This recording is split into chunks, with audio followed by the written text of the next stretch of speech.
Hello and welcome to episode 224 of the Thinking LSAT podcast in Vienna, Virginia. This is Ben Olson, getting ready for Christmas as we speak. With me is Nathan Fox in Los Angeles. No, I'm in Tahoe again. I'm not getting ready for Christmas at all. My family, we have decided that we're doing gifts only for the kids. Okay, cool. That's nice. And yeah, hell yeah. So I have a niece who's 12, who's like my just favorite person in the world. And then I have a nephew who's like 4 and another niece who's like 1. So the 4-year-old and the 1-year-old, I don't know. I'm just going to ask my sister what to get them. And I asked my niece, the like love of my life, I asked her what she wants, and she said, this year I think I just want like gift cards to places. Oh, wow. So She sounds savvy. I know. I was like, you could just say cash. And she goes, well, yeah, same thing. Same thing. It's like the polite version of cash, right? Yeah. So I might not even try. I don't know. I might just give her cash. Just see what she says. Awesome. But cash is almost harder. I'll probably buy her some board games too. Well, yeah, cash is like I don't know what's the appropriate. Like, how do you even use cash like these days? It still spends. I'm pretty sure if you walk into I'm sure you can use Target it. or wherever she can. But like, I pretty much buy everything online these days, right? I'm like, oh, I need this. And then I just go to Amazon. And so dealing with cash is a little more difficult in some ways, except for our local barbershop requires only cash. I'm always skeptical of whether they're trying to avoid taxes, but duh, obviously. they claim it's for the credit card processing fee. Yeah, well, that's like 3%. Yeah. I don't really buy that. What are we going to talk about on the show today? So today, we have apparently a personal statement workshop testimonial, maybe from the workshop we just did in New York City. Oh, good. We got some pearls versus turds, or at least a pearl or turd or tie, which we'll find out today. We're going to have questions about parallel flaw questions. We have a good LSAT writing sample ? Okay. Maybe it's good. My gut says probably not, but hey, we'll take a look. It's just a question about writing samples. But anyway, go ahead. Okay. Yeah. Conditional scholarships question. We have appealing an LSAC GPA calculation. Wow. So someone's going to challenge LSAC. And then Chance. Chance has submitted a personal statement. Chance, I hope you know what you have signed up for. If you guys don't know by now, I don't know what to say. But we love you. We just don't like your writing. Okay, so anyway.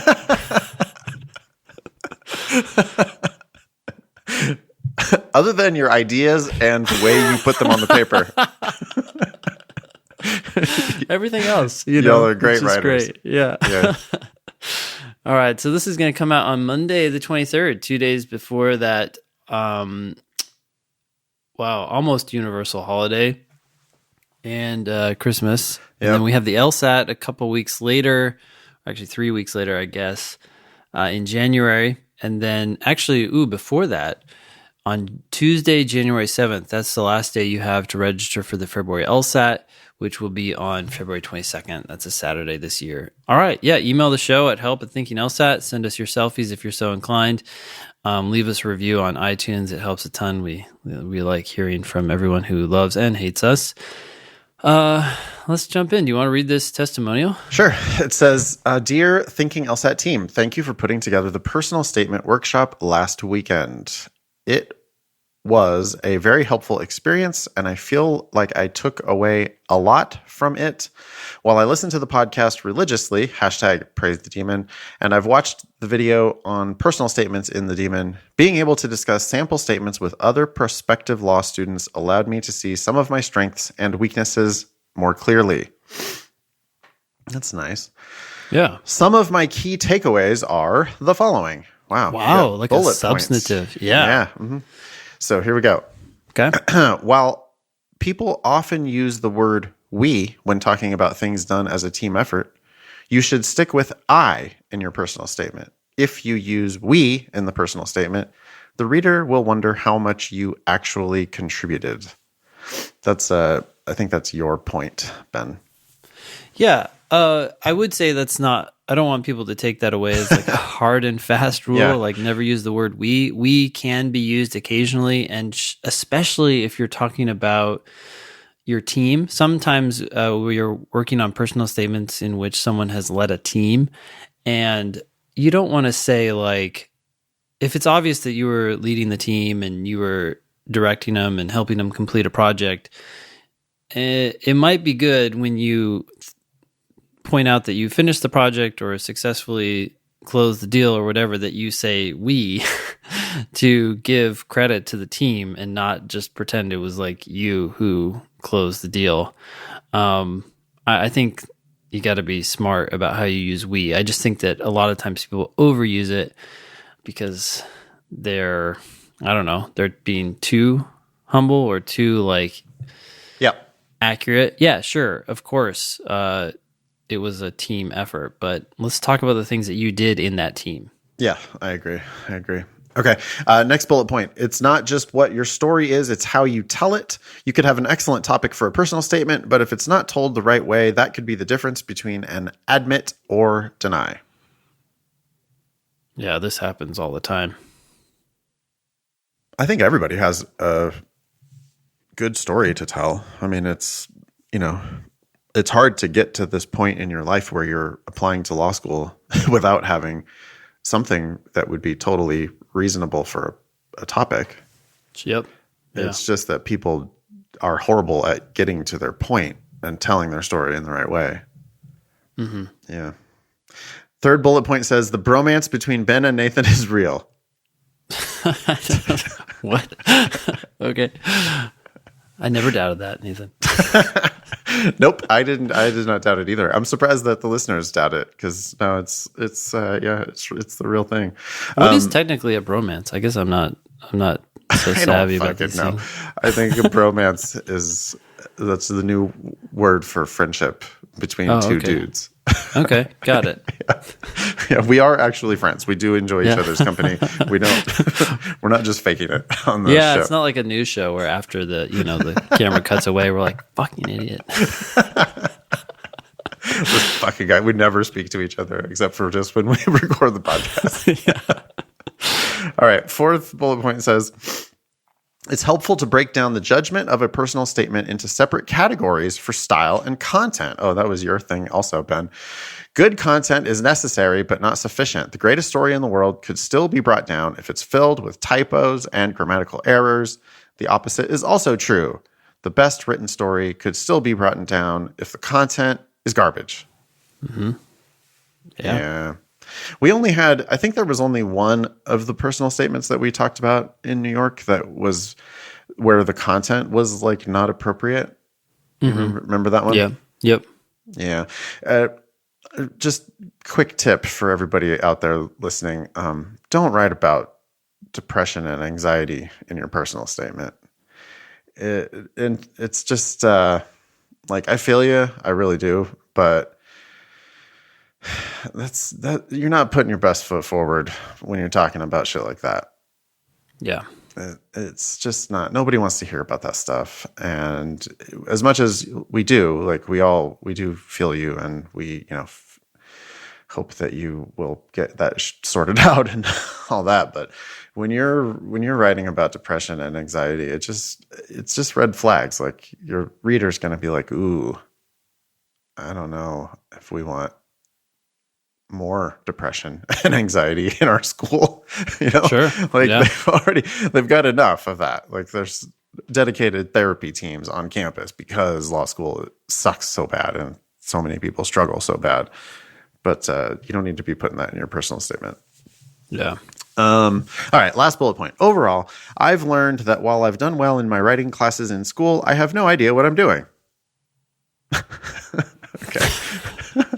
I've started I'm reading. glad he recognizes this. Yeah. Or whoever this is. Because, so many people think that they're the shit when it comes to writing. It's like, I don't, you're just kind of caught up in your own words. Yeah. I've started reading the Grammarly blog. Whoa. And I'll be checking out some of the books that have been suggested on the podcast. If you have any further book recommendations, please let me know. Sam. Well, thanks, Sam. That's awful nice. Yeah, so really quick, just before people forget or don't have to dig through past episodes, I'll just tell you these two books really quickly. So one is called Legal Writing in Plain English by Brian Garner. Okay. Brian Garner is also the author of Black's Law Dictionary, for all those of you who eventually encounter that. But in any case, the cool thing about legal writing in plain English is that it's got a ton of exercises. So basically it's a workbook, and you go through and he has you rewrite sentences and says, look, like, how would you make this more plain? Like, cut out the trash, cut out the fluff, make it easy and direct. And so then you get good at it. It's very hands-on. The other book I would recommend is Style by Joseph Williams. I'm pretty sure. Let me just double check that. Yep. Style, subtitle is Toward Clarity and Grace by Joseph Williams. Nice. Mm-hmm. I would like to recommend Stephen King's On Writing. Okay. It's not like so much about technical grammar stuff, but he's just such a fine writer, and it's about his like life as a writer.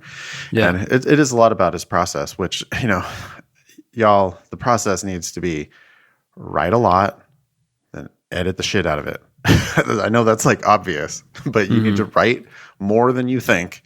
Like if you're trying to write a 2-page personal statement, go ahead and write 4 pages, 6 pages, whatever it is. And then just edit. And that's where good writing comes from most of the time. So anyway, Stephen King, On Writing. It's a really good book.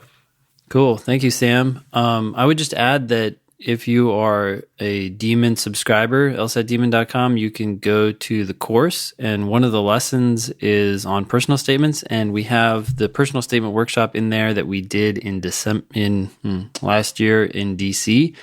And then we have the personal statement workshop that we did in New York City in there as well. So, nice.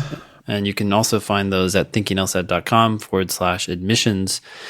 You can find the workshops as well as the packages that we offer. Nice. Yeah. We also have a new lesson, Ben. I don't know if you even know that I did this, but we have a new lesson with all these weirdest LSAT logical reasoning questions. Oh, really? That's that we've been brainstorming about. Yeah. I was like, hey, this is awesome. Like I had Adam cut out a snippet from the show because we had I thought a useful discussion about the weirdest LSAT logical reasoning questions. And so that's in there. And then links to all of the questions about dioxin, the people with a tendency to laugh who laughs less, the Han purple one, the bees vision one, the snake molting one, the greater spring flooding and less storable water one. All those are in there. So there's links links to the hardest/weirdest LSAT logical reasoning questions and all of our explanations. That's also in the Demon lessons. Cool. Okay. Awesome. Thank you. Pearls versus turds time. Yeah. So this person writes, this is from your student, Jamie, apparently. The interviews weren't with actual people. They used this Kira service where a video plays telling you the question and then you record yourself talking. What? This interviews with law schools or something? Yes, I'm trying to get context here. Yep. This is my recent student, Jamie, who is like an absolute baller. And she is getting interviews with all of these top law schools. And so this is her experience about it. First of all, they're robo interviews. They're not actual people. Whoa, it's this weird service where a video plays and it tells you the question and then you record yourself. That's what she's talking about. Okay, got it. So then, Kira asks you questions and Kira's like Siri or something. Yeah. And you answer them. Yeah. Okay. Yeah. Maybe she's as dumb as Siri. Then this is the tip right here, the next bit. Okay. I read something online that said to tape a piece of paper over the part of the screen that shows your face, which was super helpful at reducing the awkwardness. Yeah, looking at yourself while you're talking to a robot can be distracting because you start thinking about yourself as opposed to what you're saying to the quote person. Yep. I mentioned quote, this. Kira. I mentioned this to someone who, actually, no, it was Annalisa who, ADOT was like, huh? What? When I sent her this, ADOT was like, she didn't understand it. She was like, why would you do that? What? And then, but I was explaining it to her because, I mean, I spend so much time tutoring on Skype, and even I have a lot of experience doing that, but I have moments where if I have the little picture of myself up there on the screen, it's super distracting. It sucks. I hate it. So I like to alt tab over to a different, or like if you have a different window up, like I usually have a PDF of a test up on my screen, and then it'll just show me the PDF and the person that I'm tutoring. Yeah. And then I don't get distracted by the weird picture of myself. Okay. So anyway, I saw this and I thought that it was a pretty good tip for people who are doing these online interviews. Yeah, I like it. So this is a Pearl. Thank you, Jamie. Get used to talking to Kira or whoever that is. Yeah, just recording weird videos of yourself. I mean, I was thinking about the interview process. We were talking about this in New York. NYU, they had, just real roughly, they had 7,000 applications for, they were going to admit 1,500 of them so that they could get a class of 400 or 500. Yeah. They don't have time. They don't have time to have an actual interview of all of those 7,500 people. It's ridiculous, So they're now, schools that do an interview are doing a virtual interview. So they have this video of you in the can. If they want to watch it, they're able to watch it. Probably, if I were making this decision, I would have already decided that I wanted to admit you. Then I would watch the video just to make sure.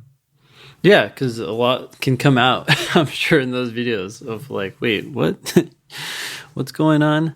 Oh, dude, people are the worst. So I'm sure that people are, like dropping N-bombs and stuff in their videos. It's like, well, okay, you looked good on paper. Yeah. And then you said something inappropriate. So be yourself. Don't be racist. You're probably going to do just fine.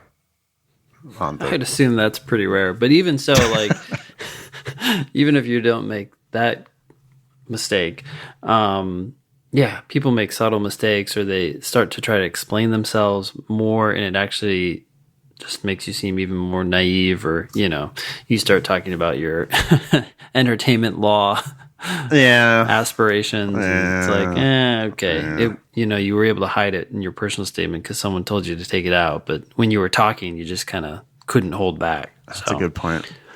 Anyway, hey, you referred to Annalisa, our wonderful producer, as ADOT. I tell did. Anyone why? Oh, yeah, because she wrote her undergraduate, I think it was a master's. She wrote a thesis. Mm-hmm. She wrote a thesis about Kendrick Lamar. Who is KDOT. He sometimes refers to himself as KDOT. And so I decided that Annalisa needed a nickname. I asked her if she had a nickname, and she said, yes, people call her Anna. But that was boring. Yeah. So I told her that we were going to refer to her as ADOT. And how did she respond?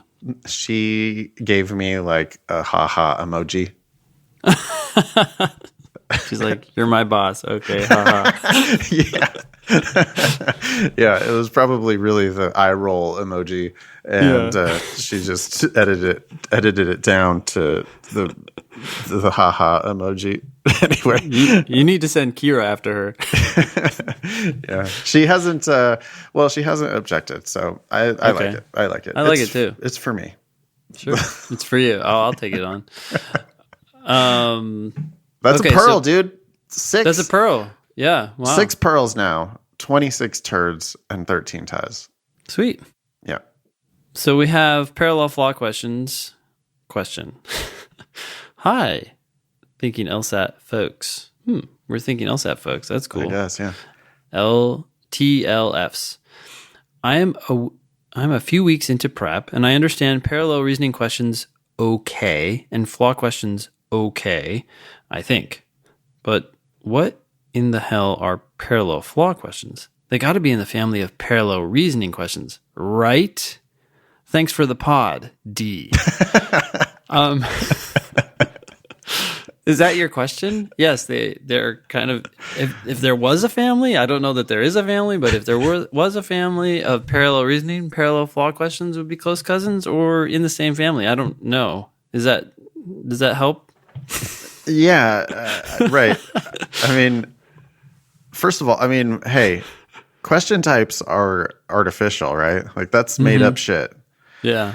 That's LSAT teachers made that up. Yeah.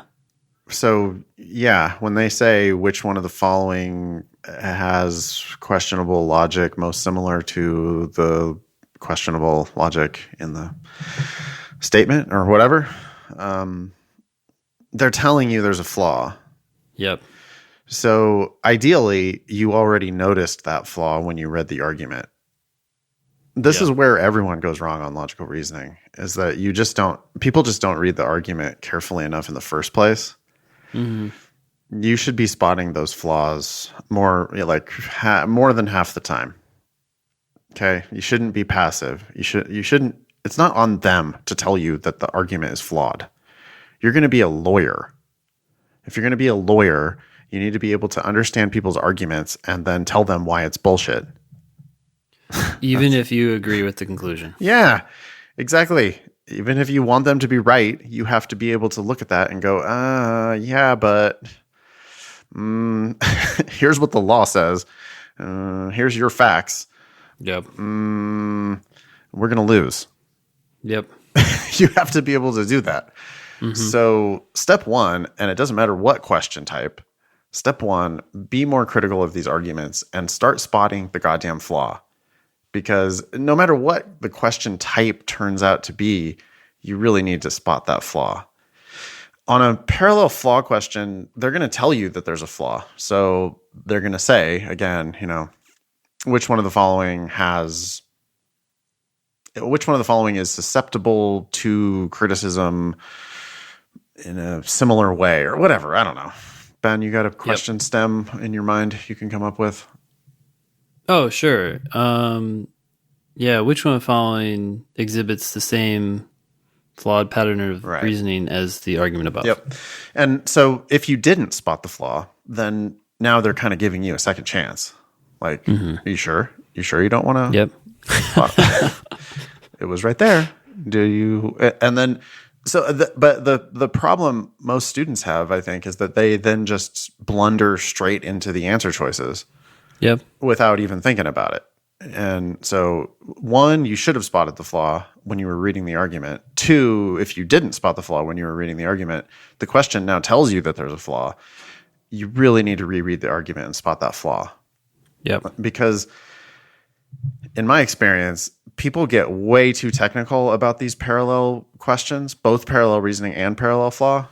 Mm-hmm. They overcomplicate it by getting really granular, like ultra super detail focused, where they're trying to match words or match terms. Yeah. Dude, that is not the right way to do a parallel flaw question, especially. Yeah. Parallel flaw questions are about matching the flaw. That's what they want. They want to know if you were able to identify why the given argument was stupid. And then all you have to do is find an answer that is similarly stupid. Yeah. You can take all the technicalities out of it. You don't need to be getting all matchy with the each single, matching up every single word. Oh, this says some. I need an answer. This has to also say some. No, fucking don't do that. Instead, attack the argument, say why the argument is stupid, attack the answer choices. One of the answer choices is going to be stupid in the same way. And that's all you have to do on parallel flaw questions. Hey, dude, I have a challenge. Can't wait. Okay, so I'm going to come up with an argument. And then I'm wondering if you'd be game to tell the listeners why it's flawed. And then come up with an argument that's different, but flawed in the same way. Okay, I think I can handle it. Okay. And I'm making this up as we go, so it might be a little fucked up. But we have an editor, so he can always just take it out. That's how we sound so good, if we sound good. Okay, so here's the flaw. Joey's dad, literally thinking of this as I say it, Joey's dad believes that if he buys Cheerios in the morning, if he buys Cheerios, Okay. then he will find Nirvana. Whoa. So, yeah. Joey's dad thinks that if he buys Cheerios, he will find Nirvana. Yep. Okay. Joey's dad just bought Cheerios. Okay. Therefore, Joey's dad will find Nirvana. Okay. Yeah, that's bullshit because the premise was about what Joey's dad thinks. He thinks that if he buys Cheerios, he's going to find Nirvana. And the conclusion is about him actually finding Nirvana. Yep. So, right. So, yeah. So if I read that on the LSAT, I would be, as I normally do, I would be thinking, hey, this is bullshit because you're conflating what Joey's dad thinks is going to happen with what actually happened. Yep. All right. So are there any other similarities that you would expect to see in the correct answer? Possibly. Not necessarily, but possibly. No, I would be, I mean, I don't know. I don't know what you're fishing for there, but I would be looking for somebody thinks a thing is going to happen if they do a thing. Yep. So I guess there is probably conditional reasoning in that's what I'm thinking. Correct answer, I don't know. yeah. It's not as important as the flaw that you're pointing out, but my guess is that if then is kind of important to them, so they'd probably follow a similar pattern. Yeah. Okay. Yep. So I would be looking for, Nathan thinks that he'll have a really good day if he goes skiing tomorrow, or if he goes skiing, he thinks he'll have a good time if he goes skiing. He went skiing, therefore he had a good time. Yep. Perfect. Cool. Yeah. And so I definitely do that when I'm writing the explanations. I find myself always doing that. And I think that that's the real process that I go through. I think I do take a moment. It only takes 5 seconds. You read as the you argument. Practice this, you get better at it. You read the argument's fucked up, and you go, oh, well, that's like saying this. And you just, it's like you can't even help but spit out a similar parallel flaw. Yeah. Then all you have to do now is go into the answer choices. You're not going to find the exact prediction you made. Yeah. But you'll find something that is similar to your prediction. It'll be similar to the given argument. It'll be similar to your prediction. And then that's how you know that that's for sure the answer. Cool. Your turn? My turn? Do you want to make one? What? An argument. You want a challenge? Yeah, I want a challenge. I feel like a puppy. I just gave you the ball. Now I want it back. This might be our nerdiest moment ever on 200 something episodes of the show. Okay, let me see. I just made it up as I was talking. Yes. Oh, okay. So you don't want me to think about it. You want me to just well, you can make think it about up it if as you want. I'm I'm just saying you could just start talking too. It's easier that way.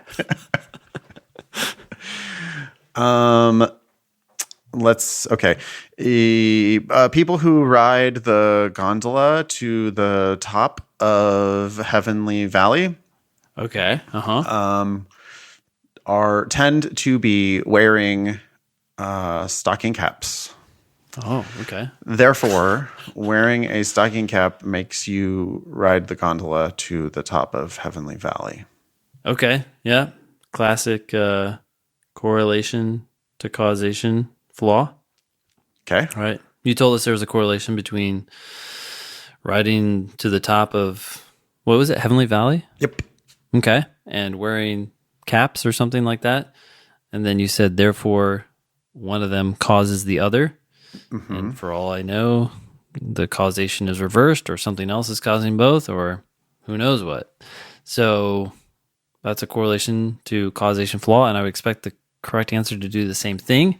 Yep. So my example would naturally be people who tend to rise to the top. People who rise to the top tend to sleep around more than other people. Okay. Jesus. Right? This is the world we live in. Okay, go on. It's a tendency. It's not necessarily a one-to-one relationship. Okay. Therefore, sleeping around improves your chances of getting to the top. Yeah, that's perfect. Mm-hmm. Perfect. Okay. Yeah, well done. Thank you. It happens really naturally. I mean, when you get good at attacking the flaws in the LSAT, I mean, it's just such a critical skill. I really cannot stress this enough. Mm-hmm. I predict the answer to logical reasoning questions, like probably half of them. Like, I know what the answer is before I look at the answer choices half the time. Yeah. And you can do this on parallel flaw questions as well. People get really intimidated by parallel flaw questions, but you shouldn't. If you notice why the argument is fucked up, you can then just poke a hole in it. Yeah. And then you just find the answer that has the similar, weakness, similar susceptibility to attack.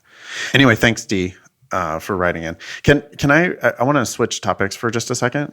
Yeah. Remember last episode or whatever when I was yelling about how this decision, the fact that they are going to get rid of the logic games because of blind people? Oh yeah, yeah. Okay, you're still sleeping or tossing and turning in your bed about this, dude. I'm fucking pissed about it because. Okay, whoa. Hey, so check this out. Okay. I have a close friend. She's actually living with me right now. I have a pro bono roommate right now because my friends Nikki and Danielle, they're married, and Nikki had to go north back to the Bay Area. She had to go north for a job, and she's a lawyer, and so she's lawyering in the Bay Area, and so she's living with Danny's family. And Danny, they used to live in my neighborhood, but Danielle just moved in with me. So because Danielle's got a job she's got a job exactly right in my neighborhood. Oh, okay. And they're both young. They're both like right out of grad school, and they're like trying to save money or whatever. And they're like drinking buddies of mine. And so I'm like, Danny, just move in. Like, you're fine. And so they're sorting it out while eventually she's going to move north, and I'm going to be sad. But for now, I have a roommate, and it's fun. Okay. But Danny, she is an occupational therapist. She went to USC. USC is the best or second best occupational therapy school in the country. Okay. So she's like a real badass. Like, she's like really, really smart. She works, Ben. She works in fucking low vision. She works with blind people every day. Oh, okay. And I remembered this. I was like, oh shit. I actually live with a person who knows everything about this. Wait, low vision or blind? Is it? Yes. Low vision is you have compromised vision, right? Yeah. And blind, you can't see at all. Yes. Okay. But all right. At the place where she works, they do have services for totally blind people, and they also have services for low vision people. But anyway, so she's like working around blind people / low vision people all the time. This is what she does for a living. Okay. I brought up this new thing that happened where the LSAC had to settle this lawsuit because of some blind dude who sued them about the logic games. Yeah. I showed her a test. She thinks it's absolutely fucking ridiculous that they're doing this. She thinks okay. She had my exact same reaction to it, which was, well, yeah, sighted people tend to solve the games using a drawing. Yeah. But blind people would solve the game using something else. Yeah. And then I was like, I'm looking at the picture. Like, I get out the test and I'm showing her the test. It's just words, Ben. There's no picture. There's no diagram. There's no drawing. There were some drawings in some very old games. Yes, those are super old. The Ski Chalet one and then whatever other ones. Yeah. But they don't do that anymore. They don't do that anymore. Now it's just like words saying, hey, 7 clowns are going to get out of the clown car in order, the red clown before the blue clown and the blue clown before the green clown, and then ask you questions about what order they get out of the fucking clown car. Yep. It's just words. It's not. Yes, sighted people tend to make a drawing to solve that.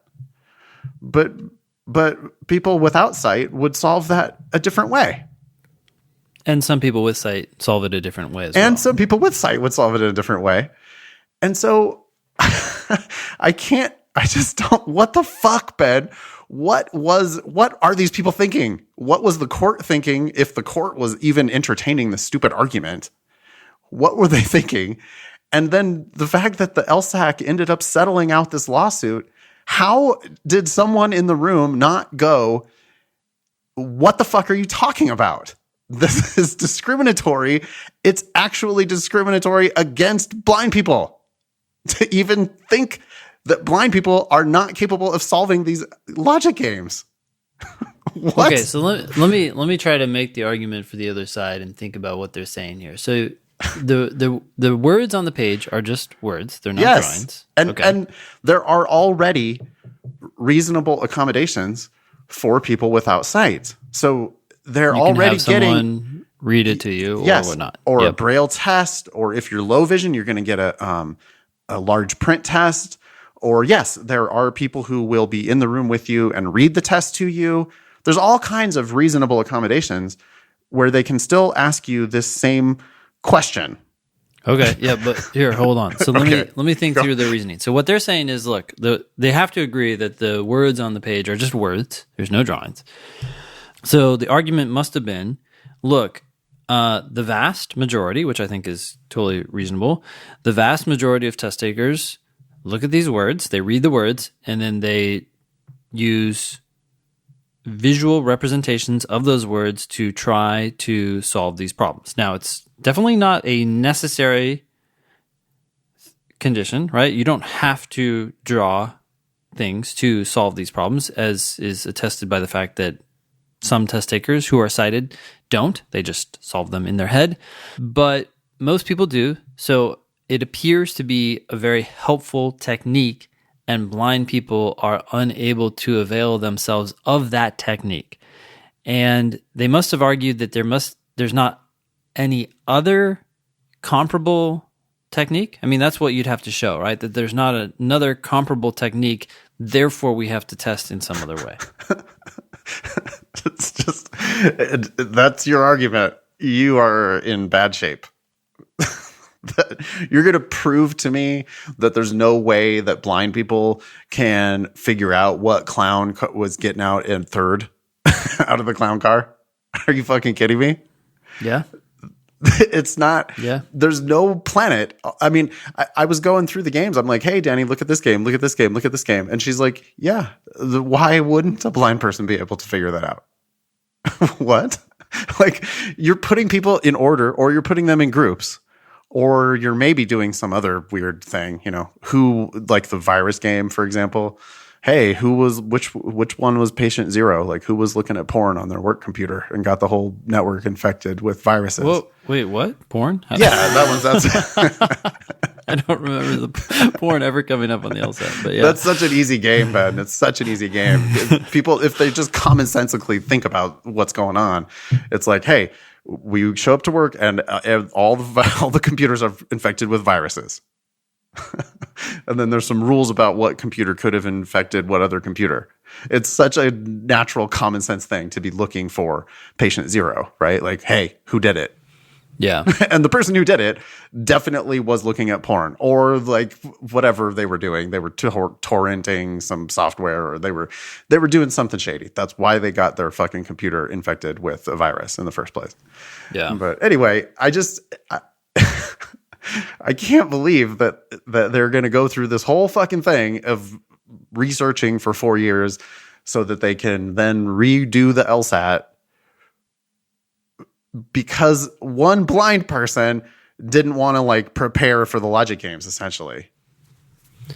Well, okay. So imagine this potential solution. Instead of changing the logic games, what if they just took away scrap paper from everyone?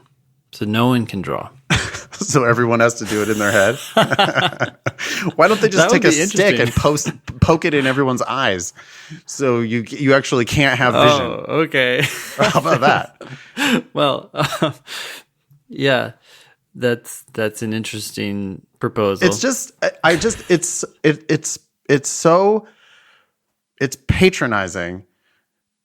I have to think. I really, man, if anybody out there knows a blind lawyer, I would love to talk to them about this, because it's just, I can't believe that what they're coming around to is it's discriminatory against blind people to have these puzzles on the test. Like, really? That's what they've decided, that blind people are not capable of figuring out. By the way, it's less words. I mean, it's fewer words, right? It's actually easier to digest the content. Sure. So I don't know. I don't feel like it's as crazy as you seem to think it is, but I'd love to hear what your friend has to say, because she works with low vision and blind people. I'd also like to hear what some blind test takers have to say. Absolutely. As they've tried to solve the games. Please email the show if you are a blind or low vision person. Please email the show. Let us know. Like, I'm obviously just making shit up. But I'll tell you what Danielle said was blind people would come up with another way of solving it. And the only thing that makes sense to me is that, because of LSAT dogma, LSAT dogma is real. Because LSAT teachers teach the games in a certain way, which always is visual, they just leapt to, and it sounds like the parties and the court just leapt to this conclusion, oh, well, that's how you do it. That's the only way to do it. Yeah. It's like you have to do it with a picture. So, of course, it's discriminatory against blind people. Yeah. But blind people would figure it out. Like, there's all sorts of other reasonable accommodations. Danny started talking about, like, oh, well, they could maybe have like blocks.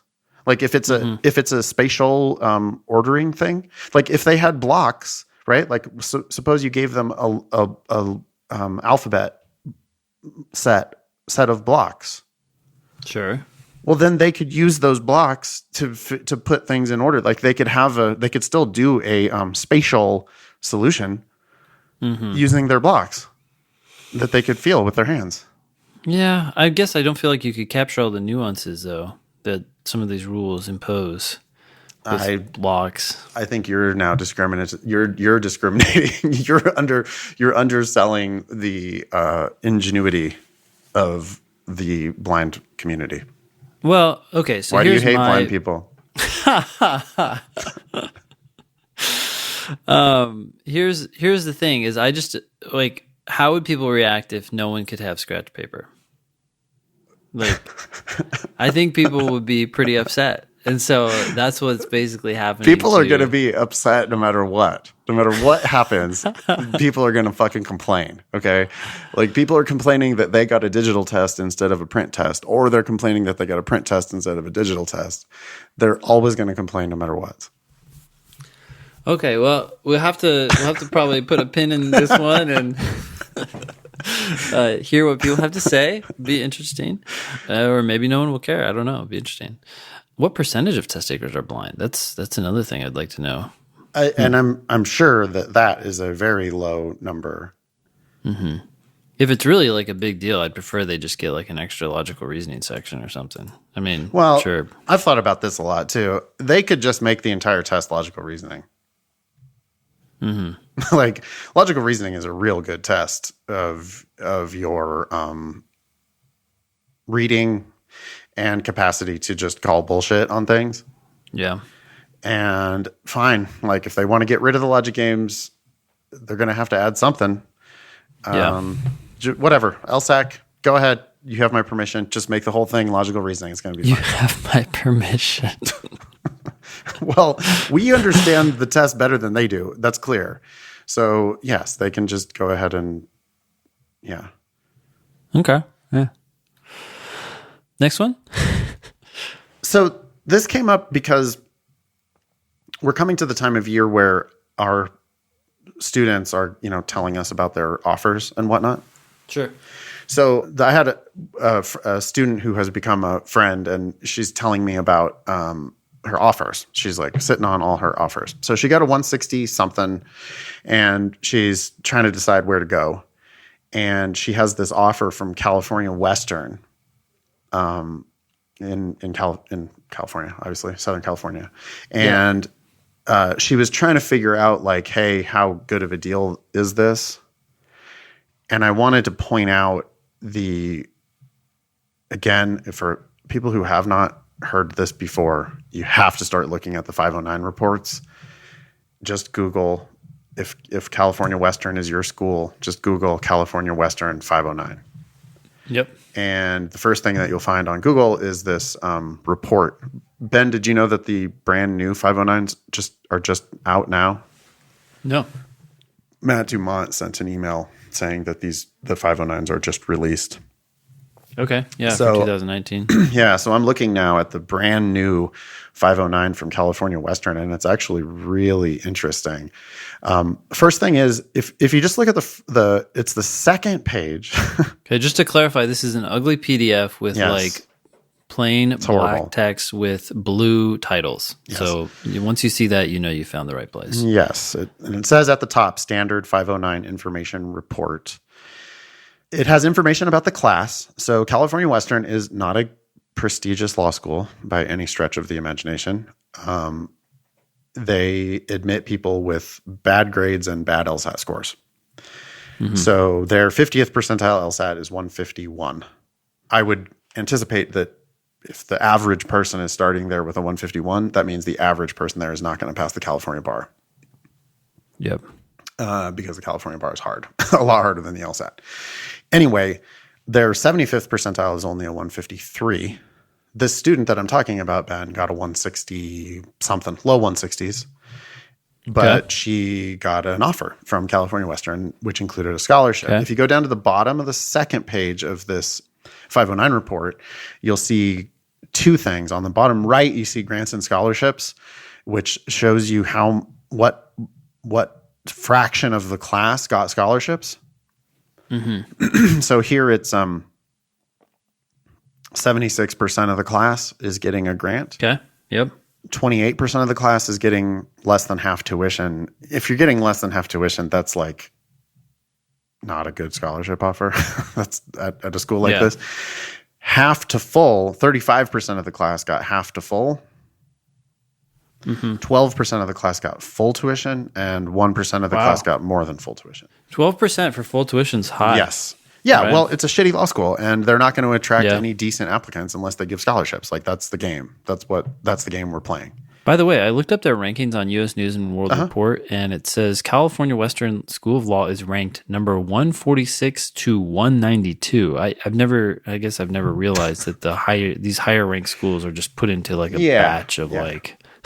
No one cares at that point. Oh, I'm 147 and you're 146. You shouldn't care even when you're 50th, right? Like there's no, you're not, I went to this prestigious, I went to Hastings and it's ranked 50th in the country. It's like, okay, yeah, it's the third best law school in Northern California. Like it's nothing. It's a regional law school. It's fine. So California Western, it's a regional law school. Yep. It's fine. I'm not shitting on them. I'm just saying it's nothing to brag about, right? Yeah. The bottom left of that same page, the second page of the 509 report, the bottom left has conditional scholarships. Yeah. Are you looking at the new report? Do you have it up? I have it up. I have it. Yeah. Mm-hmm. Yep. What happened, Ben, in 2018, 2019? Okay. In 2018, 2019 academic year, 10 people entered with conditional scholarships. Compared to? 2017, 2018, 191. Yeah. Yeah, it's interesting, right? So if you're applying to law school right now, or if you're weighing your offers right now, you want to make sure you look at the new 509 reports because shit changes over time. So they used to, at California Western, they used to admit a lot of people with conditional scholarships and then take the scholarship away based on grades. Yeah. And in 2016, 2017, they took away about a quarter of the scholarships. In 2017, 2018, they took away over a quarter of the scholarships. 2018, 2019, they only admitted 10 people with conditional scholarships instead of 200 people with conditional scholarships. So they like, basically, it looks like to me, California Western sort of got rid of their conditional scholarship program. Which is good news, given the fact that the scholarships continued to be offered, right? Because we had 76 people receiving, 76% receiving grants. I'm sorry. And then, so the 539 people received grants and only 10 of those were conditional. Okay, but there's more here, right, about these scholarships. You had 10 granted last year and only one of them was reduced or eliminated. I mean, that's still one. Yep. And so you got to pay attention. What percentage of these are being reduced or eliminated? Honestly, this looks like good news for anyone going here now. It sounds like they don't give many conditional scholarships, and 10% of them were reduced or eliminated. That means you got to pay attention. So if they're offering you a conditional scholarship, you are the exception, not the rule to their scholarship offers. Yep. Or in their scholarship offers. Yeah. So I think we can return to this on a subsequent episode. Mm-hmm. But I wanted people to be, make sure you're looking at the 509s. Also, just look at what they tell you. So this particular student, this particular applicant, it was a conditional offer that they gave her. Interesting. So I don't know if they just didn't do it for 2018, 2019, but now they're getting back on it for 2019, 2020. I don't know. I don't know what's happening. You don't really know. But they did say that she had to keep a 2 I think they said she had to keep a 2.8, which she's got good grades, right? Like so many law students or so many applicants are like, oh, wow, 2.8. Like I'm not going to get a 2.8. I've always had good grades. I work hard. Yeah. Yeah. Okay. But then you look a little closer and they'll tell you it's like stipulated how many grades they give in various, like she sent me she was sending me all the information from California Western. And it was like in the 1L classes, there's a maximum number of A's and it was small. It was like 5% or something like that that can get an A. So basically if you're not going to get one of those very few A's, you're already down to a 3.3. B plus is a 3.3. But even that was limited. I mean, it was like only 15% or something like that can get a B plus. Yeah. And when you realize that there's a minimum number of bad grades, like a certain number of people have to get D's and F's. Yeah. And there's also a required amount of people that get something in the C's. Yeah. And the point is, it could be really hard to maintain your 2.8 if the curve is centered around a 2.7. Yeah. So let's talk about this more next time. I'm yelling at her to send. I want her to send a spreadsheet of all the different offers, so we can go through and think about what her different chances are, and try to give some advice, because I think this really, especially this time of year, people are kind of thinking about this. Yeah. Okay. All right. Cool. Want to move on? Yeah. Yeah, let's do it. So the next one is about appealing your LSAT GPA. So if you don't know, you're going to get, you have your transcripts from your school. You might have a 3.2, but when you apply to law school, you actually have to submit your transcripts to LSAC. They will then standardize it so that everybody is on the same playing field, so to speak. It's their effort at least to equalize everybody, because different schools have different GPA systems. In any case, when they do that, your GPA, your 3.2 might go up, it might go down. Obviously, if it goes down, people may be upset and want to appeal that decision by LSAC, although it's pretty formulaic. So let's see what this question says. Can I appeal my LSAC GPA? Do you know if it's possible to contact LSAC and have them explain their calculation? And maybe even reconsider, potentially with a note from my counselor who advised me to repeat the course for a better grade. Or in your experience, is appealing a GPA to LSAC a futile effort? Any thoughts you can provide will be greatly appreciated. Happy holidays, G. Okay, G. One, I actually think you can. Isn't there like a calculator in which you can kind of guess using LSAC's website? I thought there was. The way I recall it, they tell you what's inside the black box. So there's there's like a rubric. Yes. You can like go through the list of all the different things that they do to tweak your GPA. Yeah. And it's very formulaic. So I would be surprised to see them budging much on this unless there was some ambiguity. I mean, there's always a potential for that. Here we go. This is on lsac.org.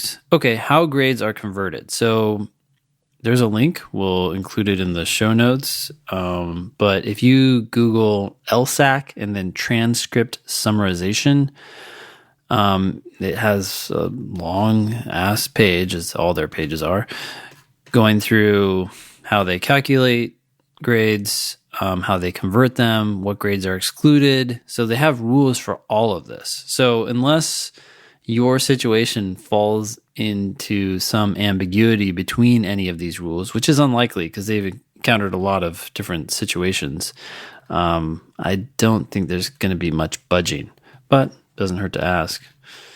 Yeah. I mean, one thing that we have learned about the LSAC is that if you call, you'll get different people. Yeah. And sometimes a different person will do something for you that the other person wouldn't. Yeah. So you can always call and ask them. I have no idea. I really don't. But you're going to be a lawyer, right? Lawyers are pains in the ass. Lawyers are not shy about asking for shit they want. So go ahead and fucking call them. Like, who knows? If you're real annoying and you call them a million times, they might do something for you. I have no idea. Yeah.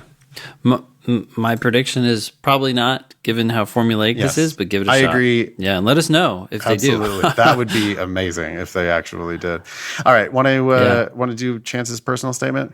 Let's do it. Yeah. This says, it's an email from Chance. It says, I have listened to every episode of the podcast and have really tried to take the guy's personal statement advice to heart.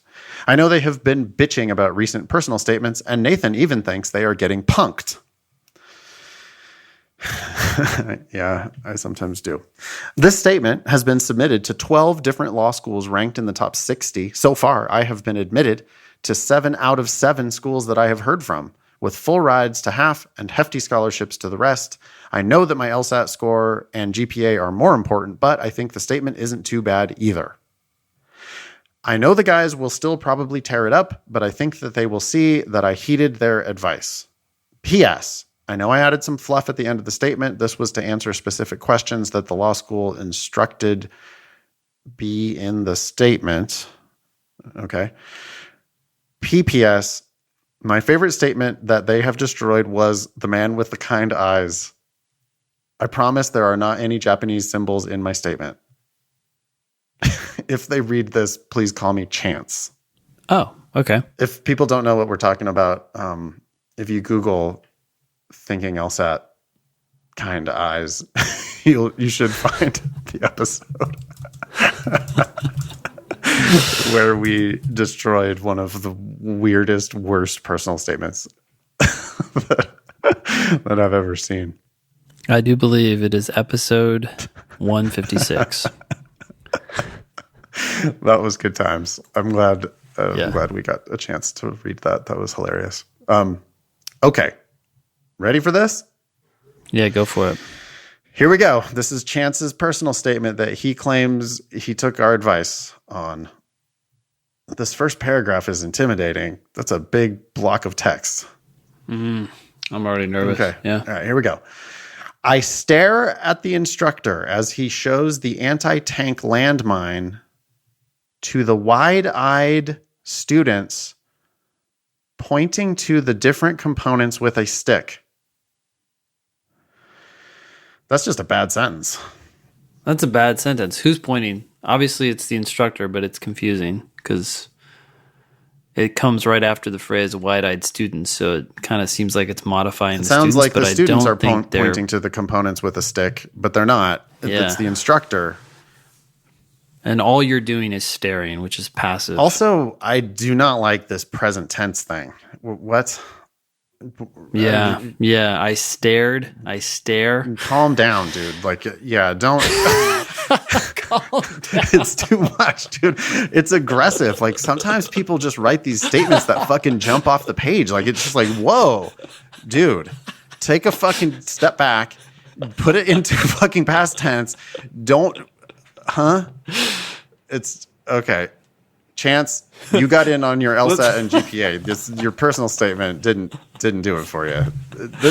I stare at the instructor as I contemplate his imminent demise. Yeah, I know, totally. I give the instructor the death stare as this fucking guy is pointing with a stick. Don't point at things. Well, no, but it is a broken sentence, though, Chance. I'm sorry. It does look like you're. I mean, you can. The thing is, like, a smart reader is going to figure it out, but you don't. You don't want to make your reader have to figure it out. It should be clear who is doing the pointing, and here, it's not clear whether it's the students or the instructor. So that's a bad sentence. Anyway. So here's the deal, but seriously, dude, here's the deal, Chance.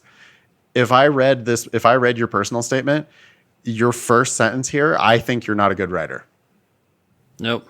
And Ben agrees. Okay. Like Ben Olson and Nathan Fox, both of us read your personal statement. And the first fucking sentence, we both go, he's not a very good writer. Yep. Though that's the impression you're leaving. Like if I only read that, that's what I'm going to think about you, is that you're not a good writer. Anyway.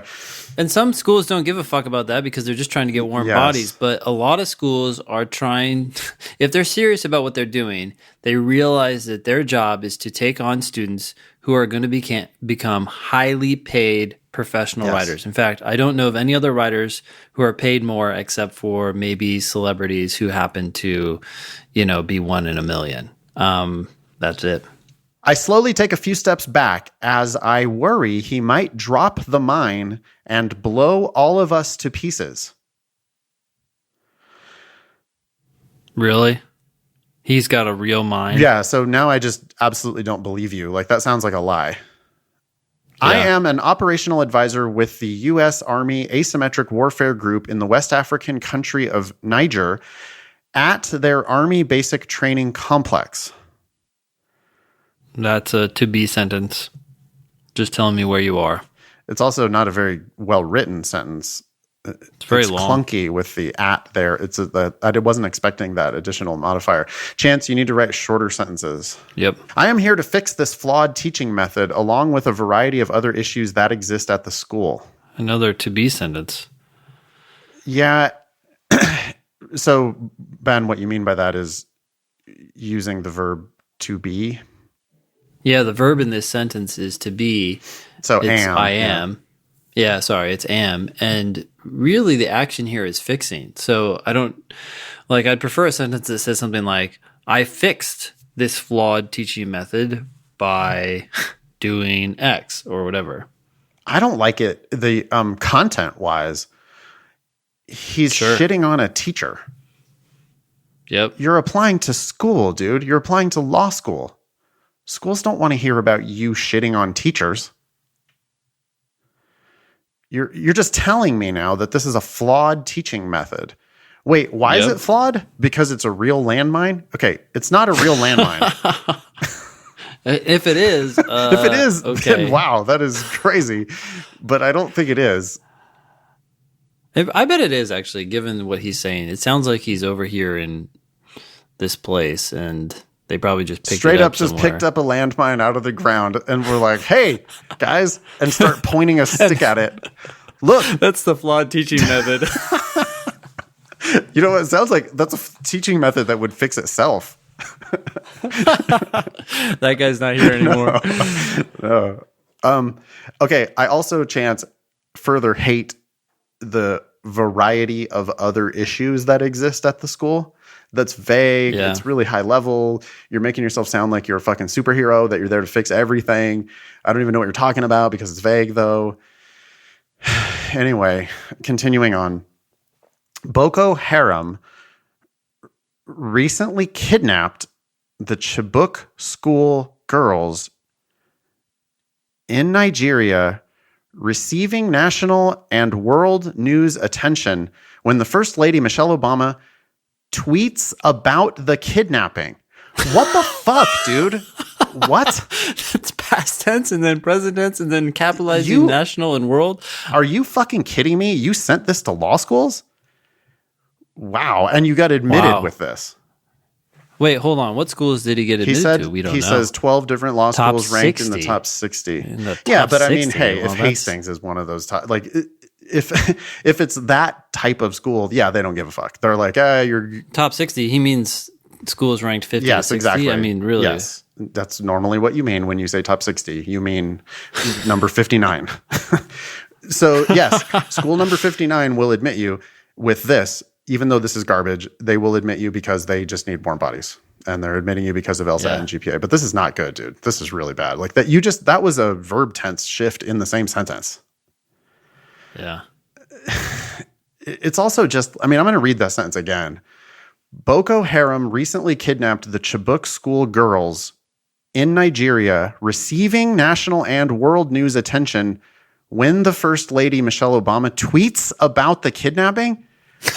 I'm not kidding you, dude. That is maybe the worst sentence I've ever read in one of these personal statements. That sentence sucks. And that's in your first fucking paragraph. That sucks, dude. You did not run this through Grammarly. Grammarly would have caught that. You did not print this out and read it out loud. It's fucking awful. Also, why are you capitalizing national and world? It says receiving national and world news attention, and you've capitalized national and world like Donald Trump. What? This looks like a tweet. It's a tweet. It's a tweet sentence. I lead a 3-man team sent to Niger by the U.S. Africa Command with a presidential mandate, and not capitalized presidential for no reason, mandate of improving the ability of the Nigerian. You misspelled Nigerian. Oh my gosh. Improving the ability of the Nigerian army forces to combat the terrorist group Boko Haram and to bring justice to the kidnapped girls. What? I cannot believe how horrible this is. I deploy to Niger. Wait, are you there to fix the teaching or are you there to like run an ops mission? He's going to bring justice to the kidnapped girls by fixing the way that the instruction happens. I don't fucking know what's going on. I deploy, now it's present tense again. I deploy to Niger with a directive to determine the best way to spend $5 million on the Nigerian, again, misspelling Nigerian army to increase their lethality and capabilities. Why present tense? Growing up, I always had a strong sense of justice and serving others. Period. What? Military service in my family traces back to every U.S. war since World War I. This sense of justice and service is why I joined the Army 21 years ago, taking me to the deserts of Iraq, the mountains of Afghanistan, and across Africa multiple times, fighting for the justice of victims. What? I'm done, Ben. I'm not reading any more of this. Okay. This personal statement, Chance, your personal statement sucks. I'm sorry, but it sucks. I'm glad you're already in at 7 of the top 60 law schools in the country. It makes me think that the top law schools suck as well. Oh my God. Well, okay. So I'm just scanning over the next few paragraphs, and he says, I spend the next 6 weeks at the training complex, blah, blah, blah. I brief leaders throughout the Africa Command, blah, blah, blah. I travel back to Niger and start fixing challenges. Yes. It sounds like you do have some I sentences later here, but I can't believe how many people got through that first paragraph. I mean, no one would. No one in the world. If they actually cared, they would read that first sentence and that first paragraph and deny you. There's no fucking way. Well, what do you think they're doing? They're saying, hey, look, you got LSAT, GPA, and your military. We know you work hard. Yep, you're in. Yeah, we'll take you. Yeah. But dude, your writing sucks. I'm sorry. Like this is. You have broken sentences. Like you're not right. These are not good sentences. So like this is not a good personal statement to read on the show. Get that book. No, seriously. If you're going to become a lawyer and this is going to become your career, get the book, Legal Writing and Playing English by Brian Gardner, and just do those exercises. Also, I know you can work hard, so go do it. And we believe in you, Chance, but this is not, you're not putting your best foot forward with this statement. I can't. Thank you for sending it in. And I agree. Yes, he definitely did. He did listen to our advice about saying what you did. Like, there's lots of facts in here. I can see that it's just fact, except for the potentially lies about using an actual anti-tank landmine in the lesson, which maybe is true. Well, that may be true, actually. But there is some telling in here, like, I grew up, I always had a sense of justice. We don't. Yeah, the word like, justice no one cares. Yeah. should not be in your statement. Just stop. Don't put the justice and passion. Yeah, don't put justice. Don't put passion. Okay, let's wrap it up. I'm at 2%. Okay, so the last thing, really quick, someone asked for a good writing sample. We don't have one, but maybe we'll look into writing one. So, thoughts on that? Sure, that fine. I mean, it's not that hard to do. Like, you just stick to the facts. But we're gonna have to get to that next time. Thank you. You can always join the Thinking LSAT podcast group on Facebook or Facebook. You can follow us at Thinking LSAT on Instagram and Twitter. My website is strategyprep.com for classes in DC. Nathan's website is foxlsat.com for classes in LA and San Francisco. Our joint project is lsatdemon.com. If you haven't signed up for a free trial, go there and check it out. That's lsatdemon.com. That was episode 224 of the Thinking LSAT podcast. Thanks all y'all for listening. Nice knowing you. Don't pay for law school.